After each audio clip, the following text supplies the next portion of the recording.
Good morning, ladies and gentlemen. My name is Lahul Daniel, and on my left we are Babilova Polina, Degtyaryeva Saida, Mukhamatyana Leila, and Shekhyana Ekaterina. And today we represent the perfect pitch team of Gymnasium 39, and today we'd like to mention the topic which is straightly connected to everyone sitting here. We'd like to speak about our ancestors who used to be Hamford workers during World War II. And some people say that their input in the Great Victory was not as big as the input of the soldiers of the main front. But we do believe that it was the same. Just because of that fact that Hamford workers provided soldiers with everything, with food, with weapons, with planes, with tanks, and many, many other things. So their input was, if not bigger, than the same. So let us begin and show some people of Homefront.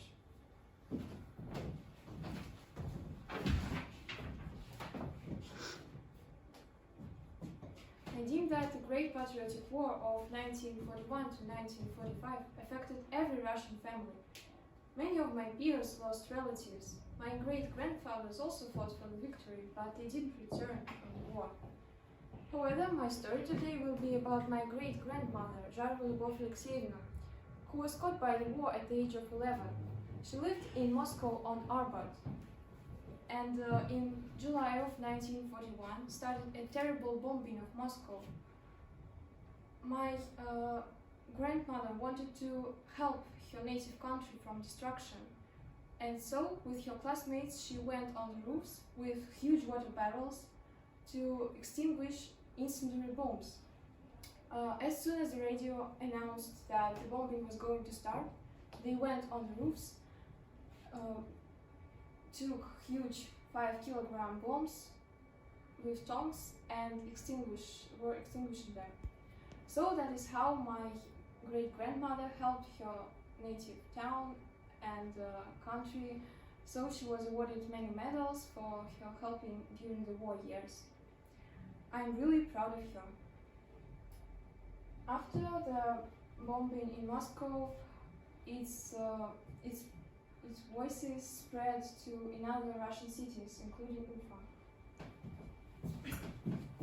The missiles reached Bashkiria, where my grandmother lived and worked.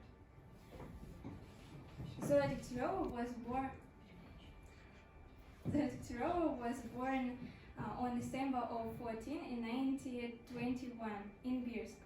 She dreamed of teaching children, so she decided to become a teacher.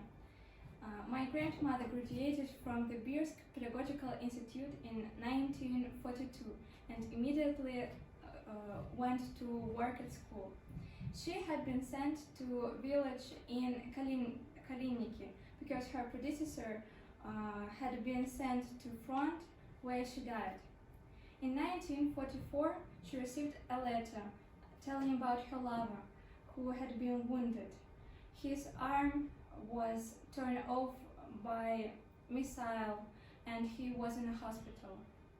In 1945, she also received a summon to the front and she began to gather in the army, but the happiest news came. The war was over. Her lover arrived and they got married.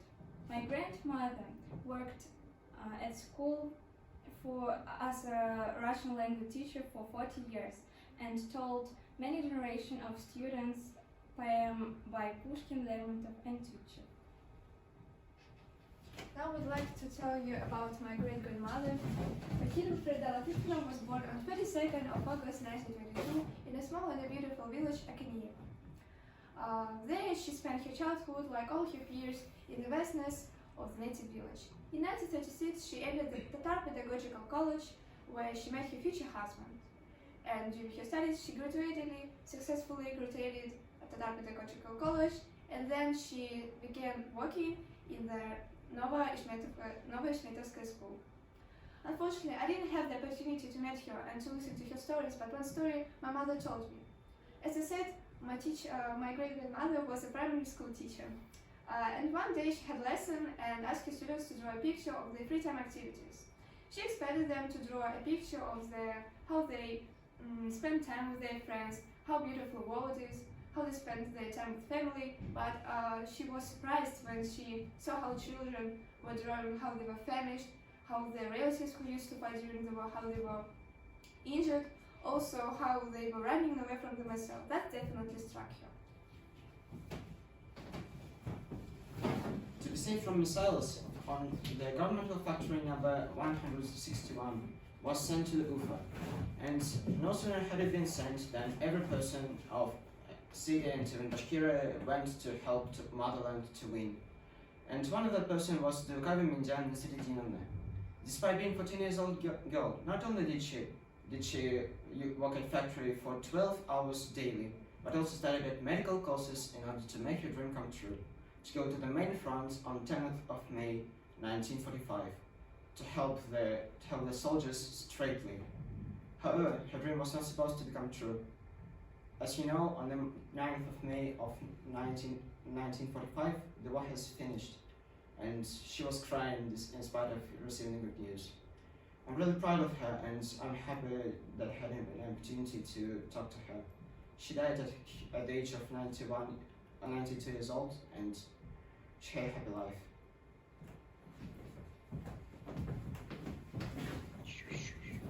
My great-grandmother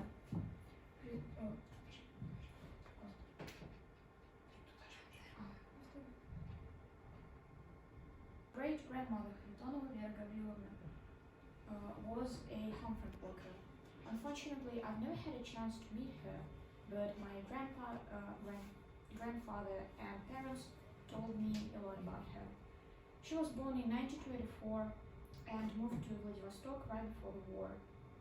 She was working in a factory, and her department produced grenade details, and it was a grueling job. For example, in 1941, they ran out of copper and steel, so she, as the head of the department, was supposed to come up with substitute materials. Despite being underage at the time, she and her peers had been working for 12 hours a day and barely ate. Though eventually their hard labor paid off, as our brave soldiers used this ammunition in fight.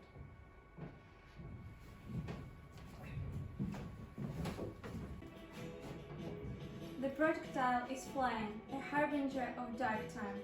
The missile has a mission to kill and cripple life, and even if a child's hands can't through it off the roof, it still achieved its purpose and take a soldier's limbs off. In sketches, in the shrapnel, it will reach the ground edge, fall like a fighter wounded, but it will not rest. Though shaped into the new shell, it will send back to the front, no longer to seize and capture, but this time to defend. Thank you for your attention.